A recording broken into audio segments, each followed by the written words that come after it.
What's up, Tailgaters? You're in the booth with Tailgate Nate today. The road to predict all 136 FBS level college football teams this summer now takes us to Norfolk, Virginia. We're starting to really get into the home stretch of predictions here. We're back in the Fun Belt where the Old Dominion Monarchs are going to look to take another step in the Sun Belt ranks this season. My name is Nate Pope, otherwise known as Tailgate Nate, and I want to thank you all so much for clicking on this video and for helping to support the channel. If you want to support the channel even further, then please do me a favor, hit the subscribe button, and while you're at it, you might as well ring the bell. Turning on notifications will ensure that you don't miss an upload during prediction season, especially not one for your favorite team. And as we're getting into the season, you don't want to miss anything I post during the season as well. I am a sports media graduate delving into the professional world of the industry, so if you want to see all the cool stuff I get up to while still being up to date on what goes on this very YouTube channel, then give me a follow at TailgateNate29, Twitter, Instagram,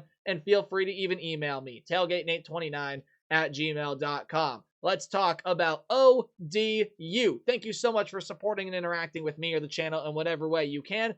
It's time to let Ricky Raines' group take the show. He helped this team make a massive stride last season. They were 5-7 last year, so close to bowl eligibility. And there are a lot of people sleeping on Old Dominion coming into this season. I think this team is going to be pretty talented. They got a lot of really nice pieces. And well, albeit, yes, there are a fair bit of pieces gone, I think Ricky Raines is already an underrated head coach. I think this roster is underrated. And when you pair those two together, this could make for one of the more surprising teams in the country if they can put everything together. We'll talk about everything here in a minute. First, I got to tell you how we're going to do it. We do go through a roster overview, offense here to the left, defense here to the right, and at the end of the video, we are going to dive on into the Monarch football schedule. I'll give it a game-by-game preview and prediction, and this video overall is here to tell all of you exactly what I think about the Monarchs in 2025. Right down below me, returning production numbers. They're according to ESPN, and they factor in portal additions up to a certain percentage. What's more, as you look down below that, your recruiting and transfer portal ranks for the class of 2025 are both according to 24/7 Sports. Kevin Decker is your offensive coordinator as we get started with the ODU offensive unit. So we really start with the first letter in ODU. We start with the O, the offense. Last year, coming into the season, Grant Wilson was supposed to be that starting quarterback. He threw for almost 2,200 yards in 2023, 17 touchdowns, 8 interceptions, and was generally pretty solid. Well, he did play a lot throughout the early point of the season, proved to really just kind of be okay, fizzled out in the game against Bowling Green, and then the reins turned over to a guy by the name of Colton Joseph, and he took the team the rest of the way. 1,627 yards, 11 touchdowns, 5 interceptions, and had the highest completion percentage out of any of the 3 quarterbacks that threw a pass last year with nearly 60%. Was also the most efficient with 7.3 passes per, or I should say 7.3 yards per attempt. That's not yards per completion. That number would be a little bit higher. It would be over 10 for Colton Joseph. My apologies. So Colton Joseph is probably going to end up being the guy this year, coupled with the experience that he got last year into this season. And when you add in the fact that he is a dual threat option, I think it's a no-brainer. Colton Joseph's a guy that's going to lead this quarterback room, and I think he's going to do a really nice job of it. 647 yards and 11 touchdowns on the ground for Joseph last year. Now, ODU fans got pretty excited about what Grant Wilson did in 2023, and then again, his season went off the rails. So hopefully the same thing does not happen here to Colton Joseph. Praying, knocking on wood. My desk is made of wood. So this is a quarterback in Colton Joseph that I actually do like quite a bit. I think is one of the big reasons why Old Dominion is underrated, because I don't think people realize how good Colton Joseph can be at his peak. I think he can be a really, really good player. He'll be a good quarterback at least for Old Dominion this year. Your lead horse, otherwise known as a running back, and Aaron Young is going to be leaving this backfield. I believe a former Rutgers transfer, had 887 yards and 8 touchdowns last season. Was a really, really solid campaign, and overall, what was a pretty darn solid collegiate career, by far and away had his best season with ODU last year in that starting role. And so a young running back stable is going to be coming to fruition here in the likes of Norfolk this year. Old Dominion has got Devin Roche as a redshirt sophomore. They have Marquis James as a redshirt freshman. And then behind them,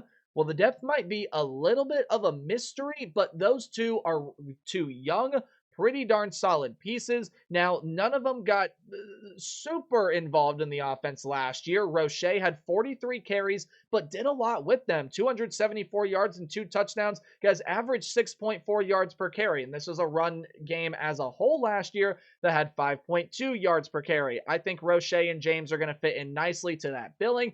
They'll be able to step up and play good football in place of Aaron Young and other pieces that do leave this room. Every receiving piece is gone. I am not exaggerating. Every single player that caught a pass for you last year that was a wide receiver. Roche caught 7 passes, so of course he's coming back, but every other piece that caught a pass for you last year is gone. And it really did not prove to be a deep wide receiver room. You only had 4 guys that had at least 10 catches, and they all had over 20. So it was the same guys being utilized over and over and over again. But from wide receivers, even the tight ends, you're going to lose all of your mainstays from last year. Isaiah Page, leading receiver, who had 819 yards and was a really, really good receiver for this team with 3 touchdowns. Your lead tight end, Pat Conroy, is going to try his luck in the NFL, led the team with 5 touchdowns last year. And then your 2 guys behind that, Deontay Vines is gone, as well as Miles Alston. So, okay, what does come back to this wide receiver room? Well, transfers, I think, are going to severely aid this unit that would have had to rely on a bunch of returning pieces. And actually, I did lie a little bit. There was a piece that caught, I believe, 2 passes for you last year. Yes, 2 passes for you last year in Naeem Abdul-Rahim Gladding. That does return 2 passes for 18 yards, so little bit of a white lie right there, but again, not notable enough to make any huge difference. TJ Lott is a redshirt sophomore, does come back. He didn't catch a pass last year, so again, a lot of transfers. Ja'Cory Thomas is entering the room from Hutchinson Community College, and that's the same college that Trey Brown is coming from as well. So you get a pair of community college transfers, as well as a bunch of other small college transfers. Southwest Mississippi College was the former home of TJ Johnson, who's over here, and Titus Myers was from Iowa Western Community College. Even in your tight end room, you do get a returner in Jalen Butler that, according to ourlads.com, is projected to lead the room, but a transfer in Dawson Johnson from Florida, probably going to vie for some good playing time there in the tight end unit. 2 starters are gone on the offensive front, but your experience is very, very prevalent, including a transfer center in Ryan Joyce from Fordham, who should be able to slot into this starting unit right away. Otherwise, redshirt senior, redshirt junior, redshirt senior, redshirt senior. Those are the other 4 starting linemen here. I read that left to right. And you got a lot of good experience on the offensive line unit. So, yes, this wide receiver room is going to be quite the task to put together. You could even throw the tight ends in there. Just call it the pass catching room as a whole. You really got to find out what you got in these transfers. And if those transfers don't deliver, then I think the production of Colton Joseph is going to suffer. However, Colton Joseph, again, I think is going to be a solid weapon. You hope that what happened to Grant Wilson doesn't happen to Colton Joseph, and we can continue to be excited about what I think is a really, really good young talent and an offense that, if everything works out, has a ton of potential as they are filled with young, really good talent. And you have got an experienced offensive line to pair with that young talent.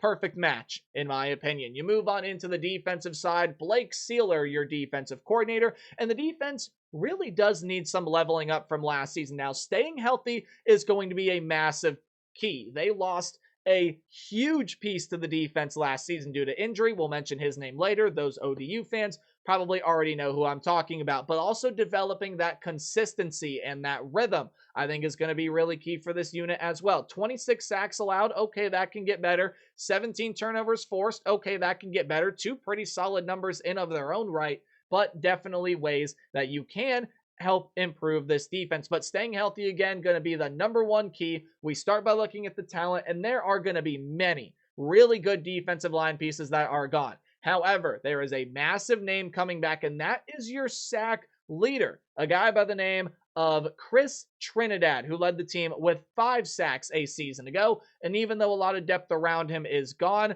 he's going to return with still a pretty talented room surrounding him. Now, this is a team that plays 3-3-5, so you're more likely than not only going to get a 3-man defensive front.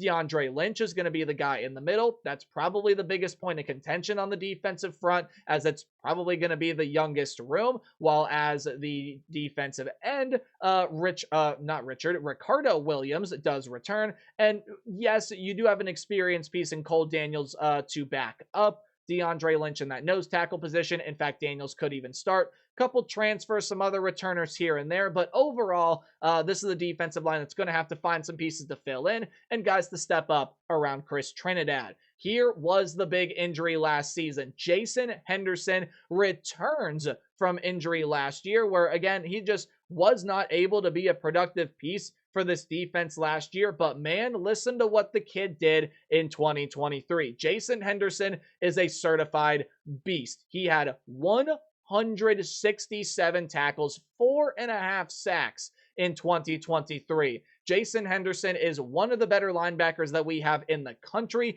if not for going down with an injury last year. You're probably looking at an Old Dominion team that makes a bowl game last year. That's how much of a difference Jason Henderson makes. He also made 179 tackles in 2022 with half a sack then. I mean, the dude is explosive. He's a playmaker. He makes every single tackle that he has the opportunity to make. Was trying to find the words to be able to describe what I wanted to say. Now, surrounding him, there are going to be a lot of returning pieces. Mario Thompson is coming back. Jaleel Colbreth is coming back. The now Tala brothers, I believe they're brothers, are coming back, and Koa and Seth. Keyshawn Thomas is a transfer coming over from Mississippi Gulf Coast Community College, where he was a pretty talented piece. You have a really talented linebacking unit, and if they can stay healthy like they couldn't do last year, oh boy, have fun trying to break into the second level on this Old Dominion defense. As far as your defensive backfield goes, your top interception leaders are going to be off and gone. Those are guys of names as follows. Give me 1 second. Sorry, lost my stat sheet for a minute.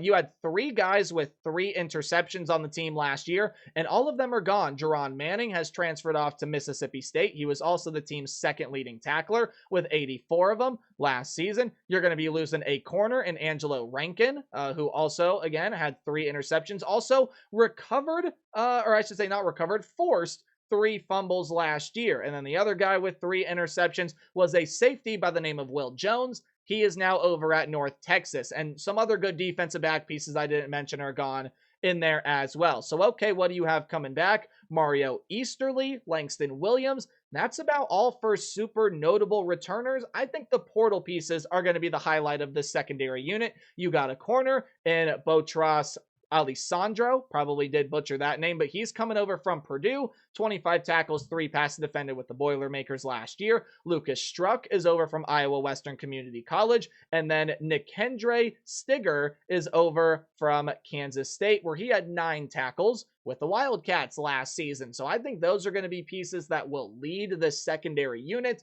because of all that you did lose. You need that interception production to come back in some way. Those 3 guys I just mentioned had 3/4 of the interception production for Old Dominion last year. So you got to find a way to replace that. And now on to your special teams room. Ian Brandt back to be your punter, while Riley Callahan is a kicker that portals in. Kickers are people too. You know we got to show them some love.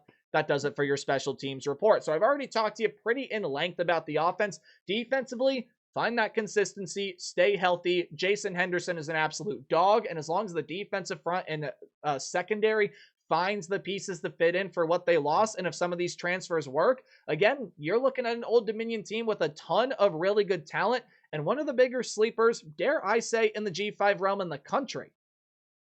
I understand the last part of that sentence was a bit redundant, but this really could be a sleeper team throughout the G5 realm, especially when you take a look at their schedule. Now, of course, the Sun Belt still has divisions, so you have to play every team in your division. There are some good teams in it. Georgia Southern, App State, James Madison.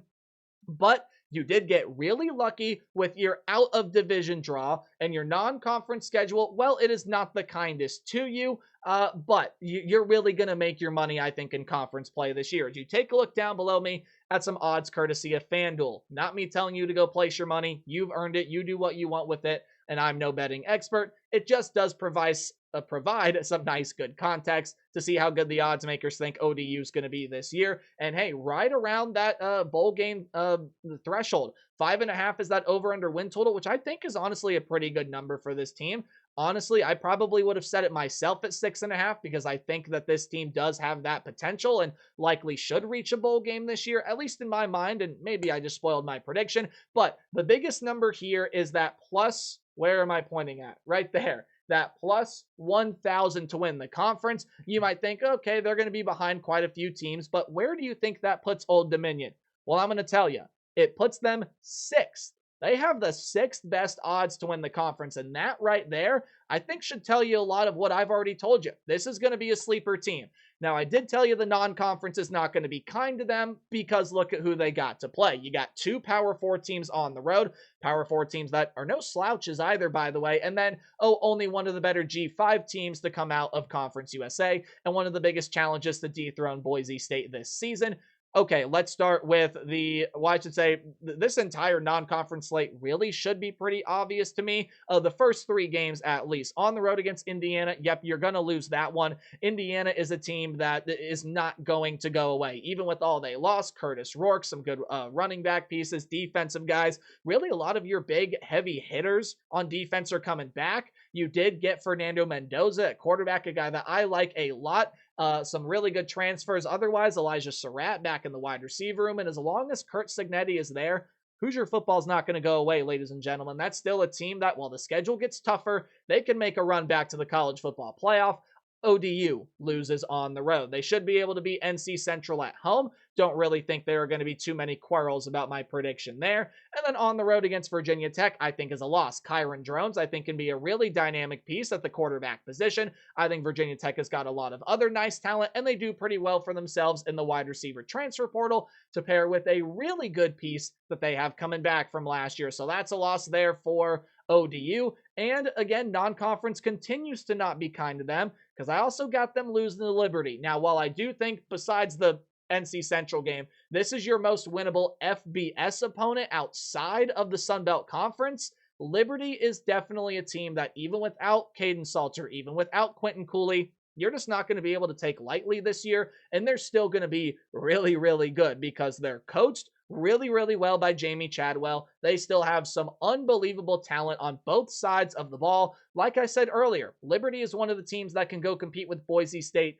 to earn G5 representative in the college football playoff and be that highest ranked, or I should say that 5th highest ranked conference champ, if not higher. Again, we saw Boise State be the 4th highest ranked conference champ last year. And of course, get that first round bye. Liberty's in contention to do all of those things. I think the Flames are going to be really good this season. So yes, non-conference was a struggle. ODU's going to make their money when they get into Sun Belt play. You do have a bye week before Liberty, which I do think is going to help you. Even though you do lose that game, you do get it at home. Maybe you can make it competitive. But again, you start to make your money in non-conference play. However, it does not start out the greatest for you because I do think you lose this game to Coastal Carolina. I think Coastal Carolina is going to be a fairly good, fairly dangerous team this year. I don't know if there's anything super exciting and riveting about this team. However, their quarterback situation, they lost everybody from last year, replaced them with guys that have seen Power 4 time. MJ Morris, Emmett Brown, Samari Collier, all guys that were in P4 programs at one time. MJ Morris never really fit into a starting role at Maryland. Emmett Brown was at Boston College before having a lot of production at San Jose State last year. And really, no matter who plays quarterback, you pair Jamison Tucker with some really good portal pieces and other good returning wide receiver weapons. Jalen John, the UMass transfer at running back, will hope to get that rush game turned around. And still some really good pieces defensively, especially in that secondary. I think Coastal Carolina is going to give it to ODU here as the Monarchs' early season struggles continue. So I know I've talked about this team being a sleeper and all. Well, they don't really seem sleeper-like yet. However, that's going to start with this road game against Marshall. And quite simply, guys, Marshall is just replacing a lot. They lost their head coach to Southern Miss, Charles Huff. You lost Quarterbacks, running backs, wide receivers, O linemen, tight ends, entire defensive units are going to be built in the two deep through the transfer portal.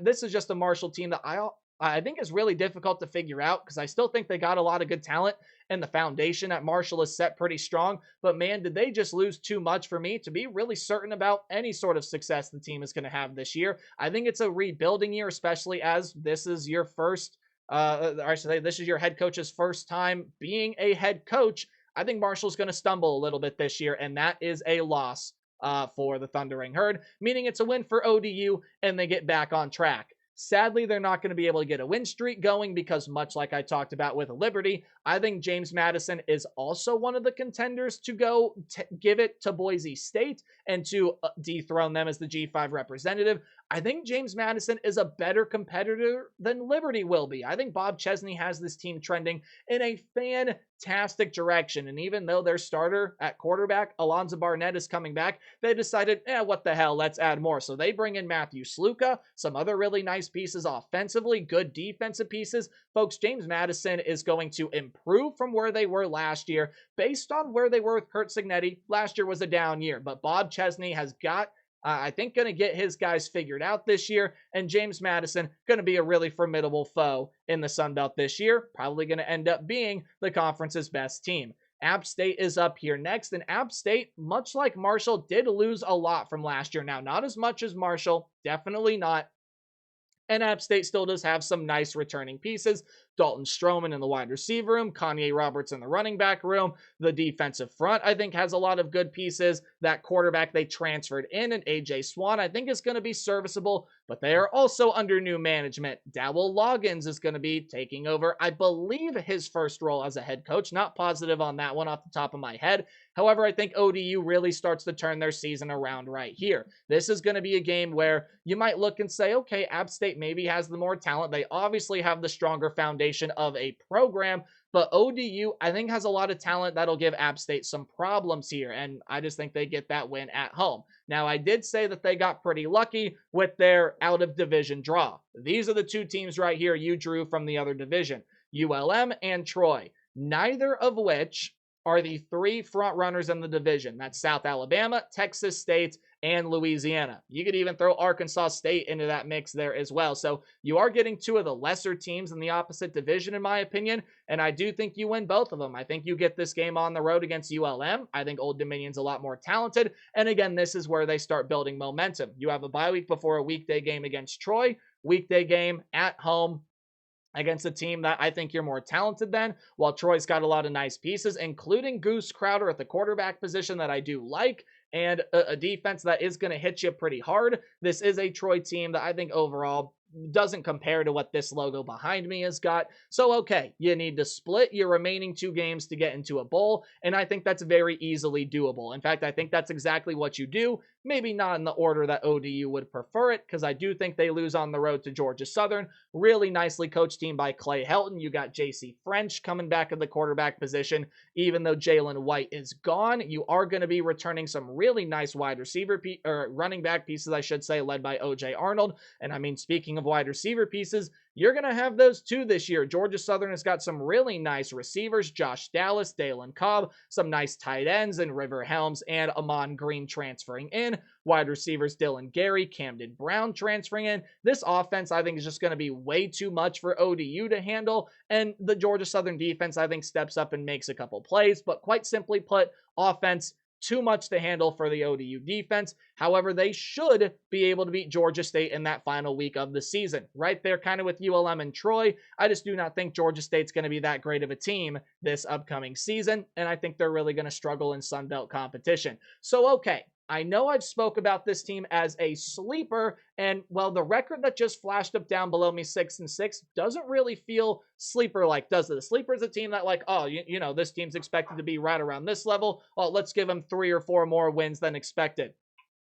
I said this team could be a sleeper. That doesn't mean that I have them as such. Now, going on the road and knocking off either of your Power 4 opponents, I think is a little bit of a stretch. But I think you can knock off Liberty. You can absolutely beat Coastal Carolina and win in one of those two games on the road. That record range down there, I do have 8-4 being the best case scenario. That's sort of your realistic record range. It's not it's not a complete ceiling and a complete floor. I still think 9-3 is possible if they can put everything together. I think Ricky Rain is really building something here in Norfolk, and I think Old Dominion's going to be a good team in the Sun Belt this year. Like a lot of the pieces they got, especially offensively, as long as they stay healthy defensively, I think they're going to be a good enough unit to help them win a lot of football games, enough to get them into the postseason at least. There you go. That's my video on Old Dominion. Let me know what you think about the Monarchs in the comment section below. And hey, remember to play hard but tailgate harder. See y'all in the next video.